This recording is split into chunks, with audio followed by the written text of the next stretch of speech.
Welcome to the Koerner office. I'm going to do something a little different today. If you go back and listen to episode number 14 and number 21, they are called part 1 and part 2 of every business I've ever started. And I never did a part 3 or part 4 of those. So I wanted to do that, but with a twist. I wanted to take each idea, each business that I've already started, and try to add some ideas of how you could start a business similar to what I did. Because I firmly believe that almost any business idea could be executed at any time. Certainly sooner is better. Bias for action is a good thing. But most ideas don't just go away, or they don't become too competitive or too crowded.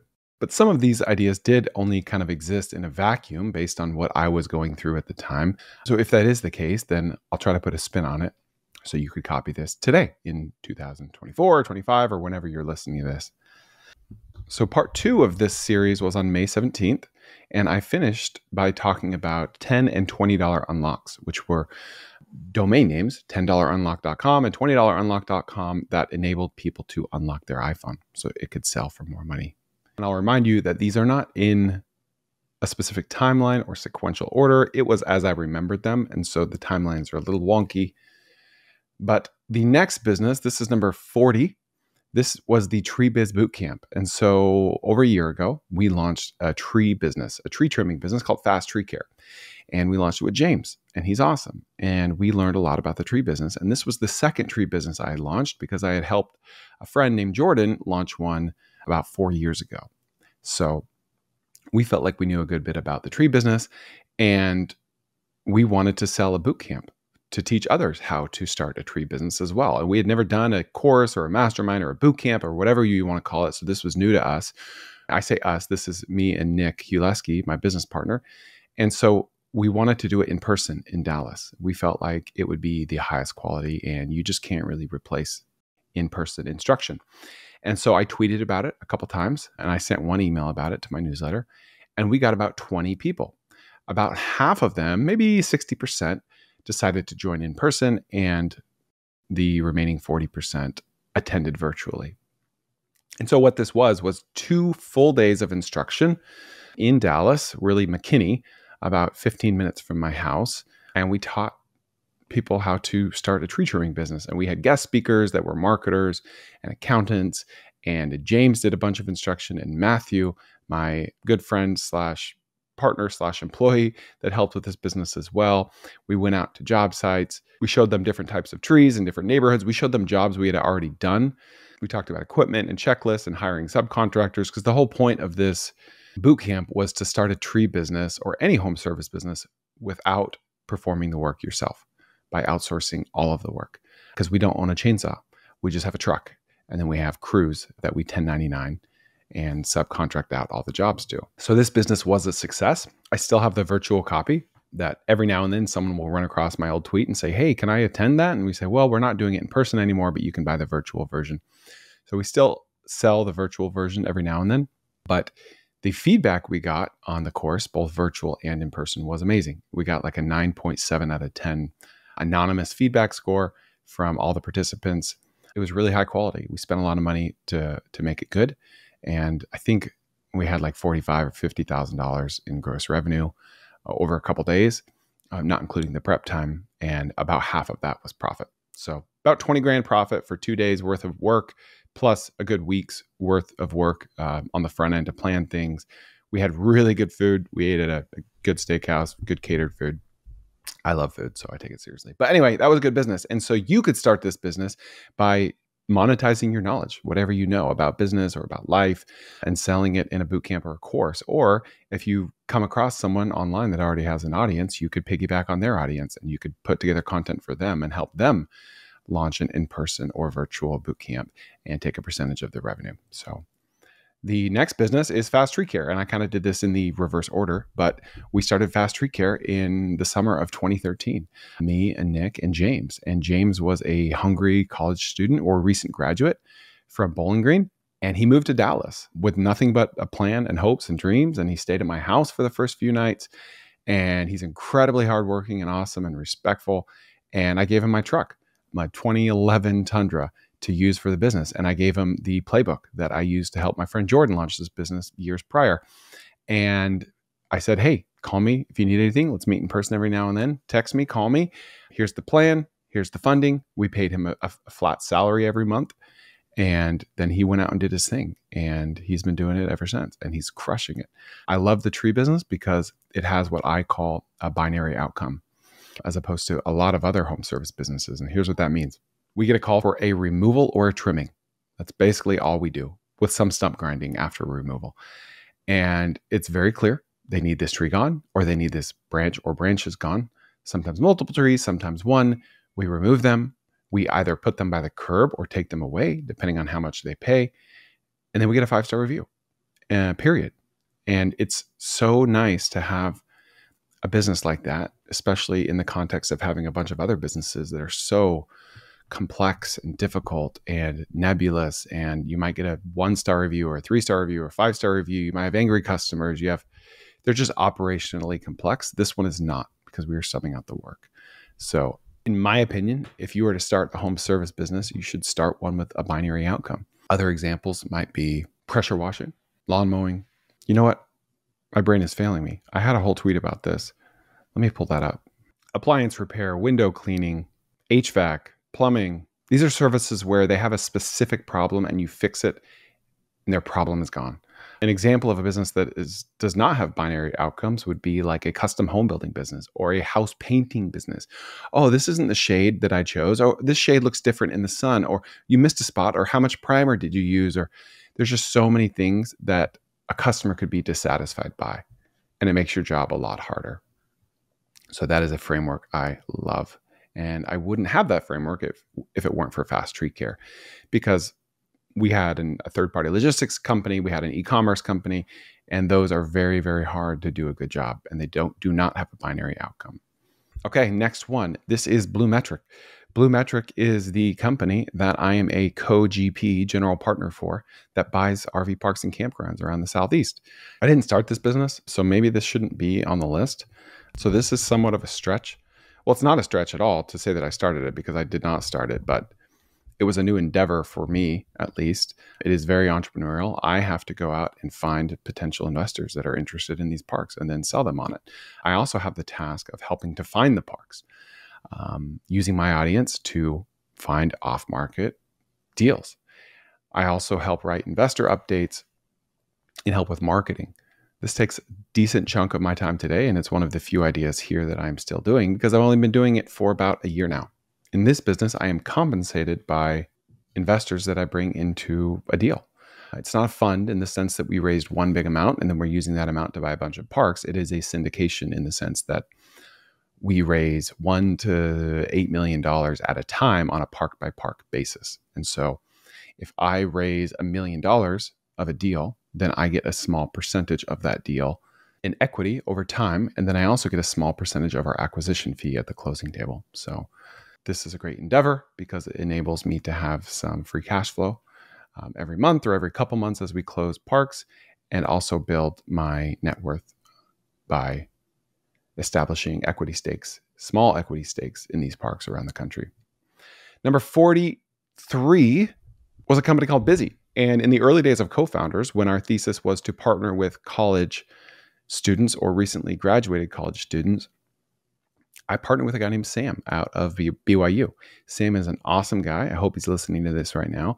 And we started a company called Busy, B-I-Z-Y. Usebusy.com was the website. I think it's still live. We're not still actively running this, but I think the domain name is still live. And Busy aggregated businesses for sale around the internet from dozens of different websites. We scrape them and then we put them all together and we put them in a Google Sheet and then we email them out once a week. So this was never monetized. And there are quite a few other companies doing this in a much cleaner way. They're striving to be the Zillow for buying businesses. We did this in a much more low-tech way for people that are more data nerds and want to see everything in one place where they could sort and filter and crunch numbers. But what's cool is that people actually acquired businesses from these lists that we sent out. And we never charged anything for it. It was just kind of an experiment. And we thought, let's monetize this one day. But we kind of shut this down because Sam got another internship and I was juggling 1,800 things at the same time. And it's just one of those many things that we never monetized. And there wasn't really a clear path to monetization. There's lots of ways you could monetize. You could charge a percentage referral fee from the brokers for referring them a buyer, or you could charge a monthly fee. It could be a SaaS product. More broadly speaking, we slowly just started drifting away from ideas that did not have a clear monetization path. Now our thesis at Co-Founders is to only start or buy things that can cash flow very quickly. We don't care about building a ton of equity. We just want free cash flow as soon as possible for the least amount of dollars invested. So if you wanted to start something like this, pick an industry. Pick an industry that is highly distributed and aggregate data for that industry into one place and send it out to people that are invested, either literally or on a time basis. More specifically, I think there's a massive opportunity for anyone listening to this to reach out to Main Street business owners, right? Maybe it's a restaurant owner, maybe it's a dentist, maybe it's a SaaS company in a small town in the Midwest, and to find owners that are interested in selling their business, and then to connect them with highly competent business brokers for a 25% referral fee, because business brokers charge 5 to 10%. 10 is not uncommon for a good business broker. So let's say you built this HVAC company to $500,000 in profit per year. You want to sell it for $2 million. It took you 30 years to build this. You sell it for $2 million. A broker is going to take 200 grand of that as his fee to find a buyer. But if you connect that broker with the business owner, you can take 50 grand of that, up to, right? 25% is like the top of the market, but most legitimate good business brokers are willing to pay between 10 and 25% of their fee if you bring them a client. Now, the hard part about this business is the sales cycle is so long.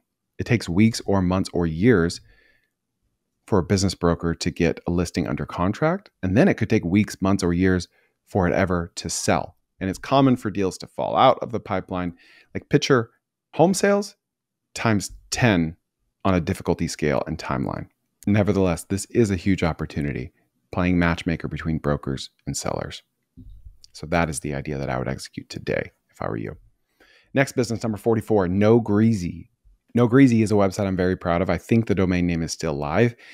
The idea is to sell a very high quality restaurant degreaser in powdered form to restaurant owners. I love the idea of selling something to gas station owners or restaurant owners because there are hundreds of thousands of either one.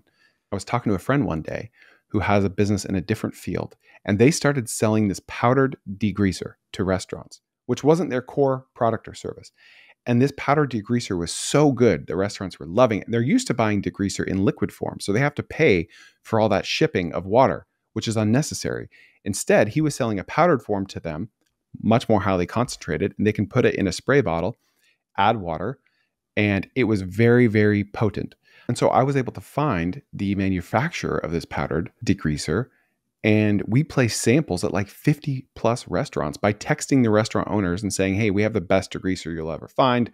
We sent them a sample, and then we tried to get them to order. This was James and I actually, James from Fast Tree Care. We did this together before we did Fast Tree Care. And we had some success. We sold some degreaser and the margins are really good. And if you go to the website, nogreasy.com, I'm proud of this website because I worked really hard at the copywriting. I know that I've been in the restaurant industry a bunch before I ever started businesses. As a teenager and as a college student, I worked in restaurants as a busboy and as a server. And restaurant owners, the culture of restaurant owners is they're a little irreverent, you could say. And so I made the copy on the website reflective of that. And it's funny. I think it's funny, but I wrote it, so I'm biased. But I'm a firm believer that good copywriting can really, really sell. This opportunity is still out there for anyone to grab. It's a beautiful business because it's recurring. If you find the best degreaser in the world, you're going to buy it every month. What's hard about this business is that restaurant owners are used to buying all of their supplies from 1 to 2 sources. There's 2 or 3 massive companies out there, US Foods and Cisco in particular, that sell food and supplies, to-go containers, cleaning supplies, degreaser. And so the hard part is breaking restaurant owners out of that pattern from ordering everything from the same place. It's possible, but it's hard. So if you're a restaurant owner or you know a restaurant owner or the owner of a chain of restaurants, send them to nogreasy.com or send them to me, chris@cofounders.com, and maybe we'll sell them some really good degreaser because we still have access to it and it's a great product. But if you're listening to this and you want to start something here, then find something you can sell to restaurant owners. You can get them on the phone by calling them before 10 a.m. or between 2 and 4 p.m. when it's less busy. Now, it's still busy because they're prepping for the next shift, but it's less busy in the sense they're not juggling a ton of customers. But it's a great business. Even though they have low margins, even though the failure rate is high, it's a great business because the reorder rate is super duper high. Sell them something that they're buying anyways that is a superior product. The next one is lead texters. Lead texters. Can you imagine what lead texters does? It was a lead generation service that I launched with my friend Jared in 2019, 2020 or so. And we would help home service business owners find more leads, roofers in particular. And we found them leads by texting and then selling them the leads. And this was a great business and it worked. But the difficult part about this business are the regulatory hurdles. You can't text people that don't opt in. You can't text people that are on the do not call list. It's tough to get around these things. There are some ways, similar to cold emailing. You can't just add someone to your newsletter, but you can cold email someone. So we did find some ways around this, but we were concerned about the scalability of it. So in general, I would apply this business today by just looking at cold SMS as a different marketing channel that you might be ignoring today, because the open rates are 97% as opposed to 20% on email. The response rates are double digits as opposed to 5% for email. More broadly speaking, I'm very bullish on the home service industry and in selling marketing services to them, because a lot of home service businesses are busy. They're doing great. They're doing fine. So you'd think, well, they don't even need marketing services. Why would I start a marketing business? Because the ones that are in that sweet spot, they're not too big to have a hard time finding the owner, but they're big enough to where they want to scale and they have the infrastructure to scale and they have the budget to pay $1,000 to $4,000 a month to get more business. Those guys are ready to be sold to. And when the economy turns, whenever that happens, people are going to have to get a lot more creative to find more jobs. And you'll be able to fill that need.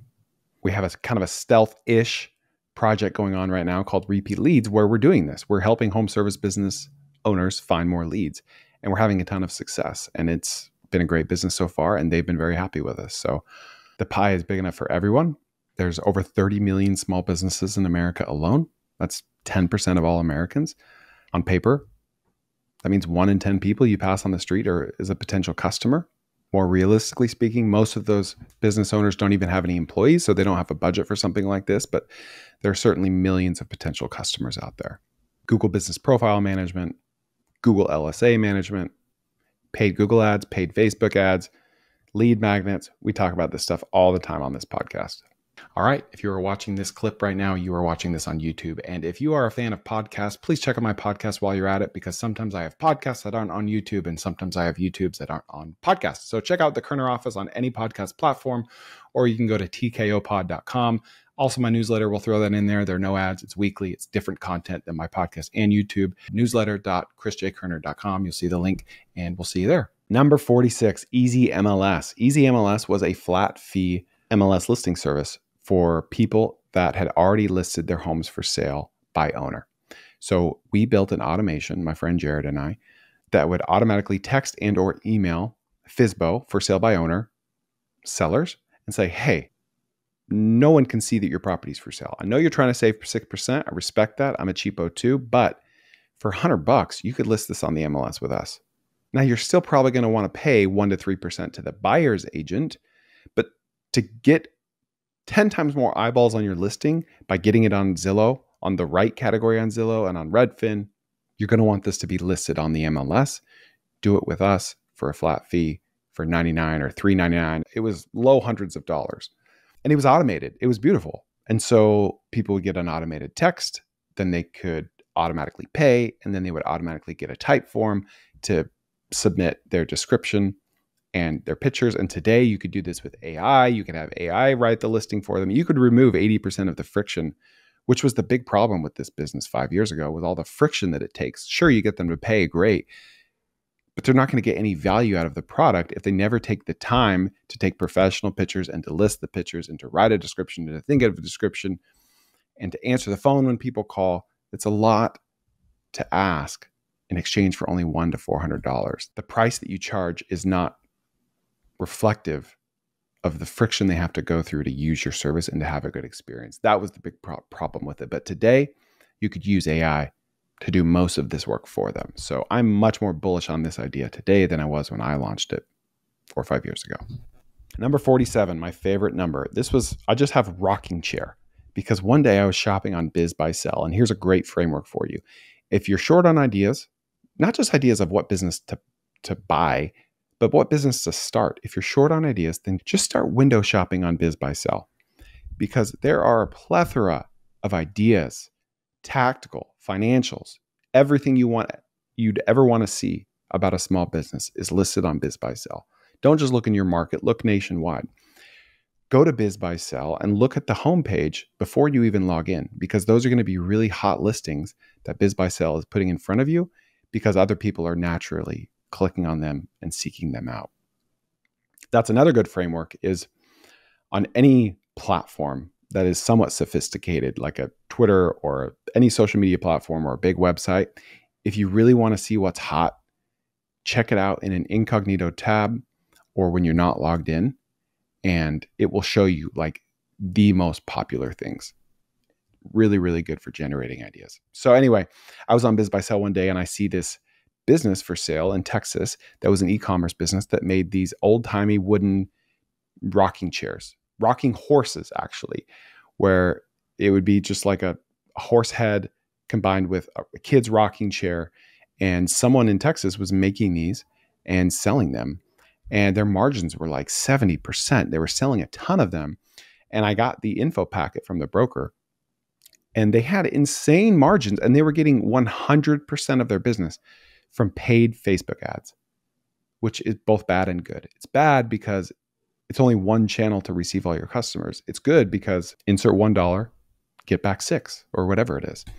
And so what I did was I tried to reverse engineer this to see if I could recreate the Facebook ad success that they were having. Because I thought, man, I might not start a rocking horse business, but I could sell a similar product to a similar demographic, aka moms aged 25 to 45 at a similar price point. And so I did. So I put up a website and I took some pictures from Google Images and I started pushing paid Facebook ads to it to see if they would convert. And then if they converted, I would just refund their money and say, hey, this was just a test. I'm trying to test something here. And it worked. I was able to acquire customers. Now this was, I don't know how long ago this was, 6, 7 years. But more broadly speaking, what you could learn from this is go to BizBuySell, see what people are doing, request an info packet, and just learn. Read the synopsis, read the executive summary, look at the financials, and think, where is the asymmetric bet? Is there something here that shows there's more demand than supply? Is there something here that has outsized margins? Something that just surprised you, makes you kind of sit up on the edge of your chair and go, this is interesting. And then take that data and do something with it. Okay, the next one is this, the Koerner Office podcast / newsletter. I've had my newsletter for a little over a year now. I'm on edition number 55 or 56, and it is weekly, so it's a little over a year. And the podcast I launched in late February of this year, 2024. And it is a business. I'm monetized by YouTube. YouTube pays me I've been monetized for almost 3 months exactly on YouTube, and it's climbing. I make between $50 and $150 a day, which is awesome. That's like $2,000 to $3,000 a month. Not life-changing for me, but it's sizable. It's significant. That's a vacation every couple months for my family if I wanted it to be. Really, I'm just putting it back into equipment. I'm using a $300 camera right now, which is quite cheap as far as cameras are concerned. I'm using $59 lighting from Amazon, which you might be able to tell if you're watching this on YouTube. I'm cheap, and sometimes to a fault, literally to a fault, because I could have a higher quality production here if I spent more on equipment. But I'm starting to use that YouTube revenue to pay for more editing. I'm going to do more in-person, one-on-one style interviews, ride-alongs, diving deep into home service businesses with the home service business on site, kind of like a Dirty Jobs meets diners, drive-ins, and dives with better hair, hopefully in this case. But I've never had a paid ad on the newsletter or the podcast. Not to say that I never will. I'm just very, very, very picky, and I turn down almost everything that comes my way because I don't want to just shill things on behalf of people just because they happen to give me money. I value your time and attention, just like I turn down most people that want to have a Zoom with me. I wouldn't blame anyone else that does the same with me. Time is the only thing we can't buy back. And so if I feed you guys irrelevant, dumb ads, then I'm wasting your time. And that's not fair to you. So I love running this podcast. I love business, as you can tell. I could do this until I die because it is my hobby and my profession and my passion. It's everything rolled up into one. And so it comes naturally to me. So the business idea for you here is talk about what you're doing. Go do cool things and then talk about it on the internet or on a podcast. Very few people will care or listen at first, but the better you get at portraying those ideas, either through copywriting or through the spoken word, the more people will be interested and share it with their friends. My next business is consulting. I do advising every now and then, very rarely, with business owners. We speak once a week. They pay me on a monthly basis, and I help them grow their business and or operationalize it. This is a tricky one because it can be decent money, but oftentimes it doesn't give me a lot of energy because there are so many things that I want to be working on in my businesses. My passion is 0 to 1, not just business, like I just said in the last segment, but specifically the 0 to 1 phase of business, going from idea to execution to first dollar in the Stripe account. I love that. And so if I'm helping other people do that, that's enjoyable, but it's not as enjoyable as doing it myself. And so I say no to almost every opportunity that comes my way.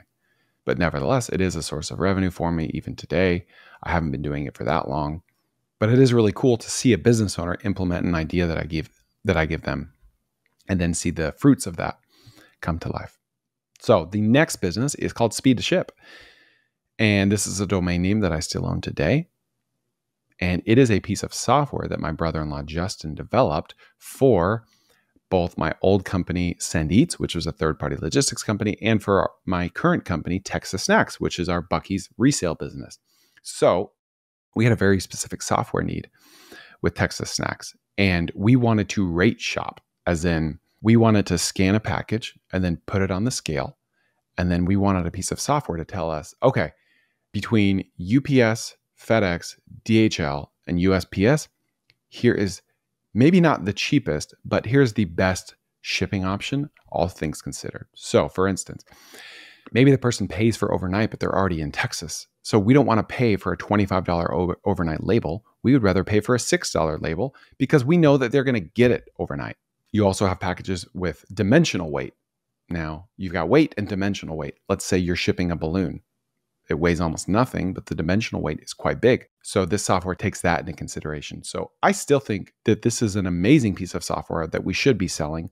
A lot of times the best businesses are built within another business to solve that business's specific need. And then you learn, oh, wow, this actually could be resold to other businesses. So we're not reselling Speed to Ship. We don't even have a mechanism for that. But we actually have a couple big competitors today that are doing the same thing. But at the time we developed this, no one was doing this, and it changed the game. We saved thousands of dollars a month on shipping. So credit to Justin for building this and for maintaining it, because we're still shipping thousands of packages a month through this just for Texas Snacks.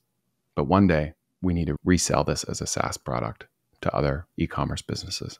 So if you own a business, look for the problems that you're having, develop a solution for them, and then start seeing if other business owners have the same problem. Okay, the next is Mexican baseball. About a year ago, I got approached by a guy on LinkedIn that said, hey, I read your Buc-ee's story and I think it's awesome. And I'm connected with many of the baseball team owners here in Mexico. And believe it or not, baseball is the second biggest, most popular sport in Mexico behind soccer. And it's growing even faster than soccer. There's a winter league and a summer league, and millions of Mexicans watch baseball. And he thought, wow, why is there no MLB.com for Mexican baseball? The individual teams have websites where you can buy the merch, but there is no central place that sells all the merch. So he wanted my help in creating this and in promoting this. And so we talked for a while about it. We're still in touch. We wanted to launch before the last season, but we ran out of time. And so this is still kind of a work in progress. If anyone's going to do this, it's this guy that reached out to me because he's so well connected. He owns a team himself, and then he's connected to the other team owners as well. And then he's also connected to one of the major sports streaming companies. So there's another opportunity to stream these Mexican baseball games as well. So how could you copy this idea? I have no idea, I'll be honest. Maybe find another country that has a sport that's growing quickly, try to find a decision maker there and do the same thing. Next one is Better Parks. Better Parks is the entity that Nick and I started to buy an RV park. Now, this RV park is outside entirely of Blue Metric, the parks that I'm raising money for. This was just mine and Nick's thing, and it's a park in Waco, Texas. And we started Better Parks as an entity to buy this RV park, turn it around. And one idea that we had for Better Parks was to be kind of a consulting firm that helps other RV parks increase their occupancy, where we would come in and say, hey, we'll make all these changes for you. We'll convert park-owned homes to tenant-owned homes. We'll be the bad guy that raises rents. We'll install cameras. We'll do all these things, and you pay us one flat fee, or we get a percentage of equity in the park. We never ended up going through with that. So this entity is just used for that park in Waco, which we successfully turned around, but then had issues with the city, and we are trying to sell the park right now because it has been a headache, to be honest. So we're selling the park with all of the issues with the city front and center in our deck, saying, hey, this isn't something we want to manage right now. So we're willing to take a hit on it for you to manage this project and capture the upside. So how could you copy this? Buy an RV park, start an RV park. Easier said than done. Obviously, I don't recommend building an RV park, especially if it's your first foray into the game, but obviously firmly believe they are great investments, which is why much of my time is spent raising money and investing in RV parks. Next idea is Busy Juice. So if you're an OG to the pod, you've probably heard me talk about Busy Juice in the past. Maybe you even saw a video of me on YouTube with a massive 1-gallon stainless steel container with a busyjuice.com sticker on the side. Busy Juice is a drink that I invented to fill a need, my own need. I wanted to drink a gallon of water a day. I also wanted caffeine, but I didn't want to drink a gallon of garbage. I was drinking Mio, like that little drink enhancer you get from the grocery store in the squirt bottles. I was drinking a gallon of water a day and mixing in Mio, so it wasn't just boring old water. Then I thought, geez, I should not be drinking a gallon of red dye number 40 a day. This cannot be good under any circumstances. And so I started ordering products to make my own drink, a drink where I knew what the ingredients were and that would give me energy and would hopefully not kill me. And that was Busy Juice. And it has 3 ingredients, and I drink it to this day, every day. And it gives me energy, and it's clean, and I know what's in it. And one day I'm going to resell it. And so I put up a website. I bought the domain name, busyjuice.com, and I put up a landing page, but there's nothing for sale yet. And this is a physical product. It's an industry I have very little experience in, developing a physical food product. And so it's just on the back burner right now. But one day I will make this and I will sell it. And it's in powdered form, so it's not expensive to ship. It's obviously a crowded category, but I don't care, because guess what? We all need to drink liquids every day to survive, so I don't care how many competitors I have. If it's a superior or a decent product, people will buy it. And if they like it, they will keep buying it every month until they get sick of it. So the last business that I will cover today, and then I'll do a part 4, and that will be the last segment. But the last one is Sunbeam ABA. Sunbeam ABA was my attempt to buy an autism clinic with my 2 good friends and business partners, Stephen and Nick. We found an autism clinic to buy in Tucson, Arizona. We spent a lot of money, 12 grand, putting paperwork together to acquire this business. We flew out to Tucson, which, no offense to anyone that lives in Tucson, but it's not a great place. We met with the business owner. We took him out to dinner. We spent a couple of days with him. It's a great business. After flying there, we decided, yeah, we really want to buy this. But there were a lot of red flags during the due diligence process. The owner was not willing to disclose all of his financials. He was really dodgy about some things. It was difficult. The owner was being really difficult, and we didn't feel comfortable with it. And we were going to raise money to buy this based on a tweet that I put out there in the world, based on information that Stephen gave me about an autism clinic deal that he did while working for his last employer. And so I tweeted about this. It got 500,000 views, received a ton of interest from accredited investors. I put together a list. We had a couple webinars. We basically had the money raised. We had the deal targeted, but the deal fell through because it didn't look good.